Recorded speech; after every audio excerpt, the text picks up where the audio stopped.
Okay, we were asking about the individual. Right. And see, what people have to start doing to build that collective spirit, to overcome that notion of bourgeois individuality, which separates the one person from the next and which defines the individual as someone who can assert himself at the expense of his neighbor, at the expense of his brother, by destroying his brother, by competing with him, and by holding him down. So what we have to begin to do is to realize that, for instance, what happened last Saturday when a young black man, a Vietnam War veteran, was shot 25 times by the pigs for no reason whatsoever. Everybody in the black community and all white people who consider themselves revolutionaries have to identify with him and to see their plight as being no different from his. And the fact that it could have been anybody who was shot down by those pigs that morning at 2 o'clock for no reason whatsoever.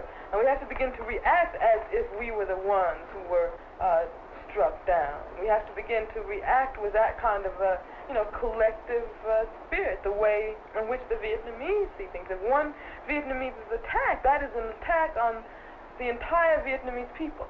And they come back with their wrath, with their revolutionary spirit, in order to see that particular person is avenged, in order to see that their struggle is carried out. And that means that you have to really overcome this whole idea of individual fulfillment, individual satisfaction. You have to make a lot of sacrifices.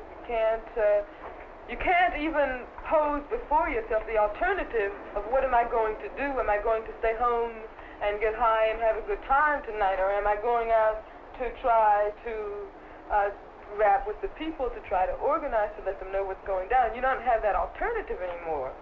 It has to be only one course, and that's the revolutionary course.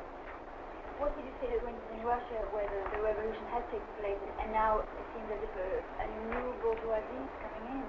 There are a lot of problems in the Soviet Union. There are a lot of problems. So one of the things we have to realize that if we're serious in talking about communism, that has to be an international movement, an international phenomenon. We can never really have communism as long as there's one capitalist country left. We learn from the mistakes that have been made in the past. I mean, we learn from the problems that are being confronted in Cuba and China and the Soviet Union. But we don't talk about trying to export any revolution to this country, because our revolution has to be built on our experiences, our traditions, and has to be a part of our whole development. It has to be a spectrum. If we would talk about just importing some revolution from the Soviet Union or China or Cuba, then we would be completely negating the whole notion that communism is a way to freedom.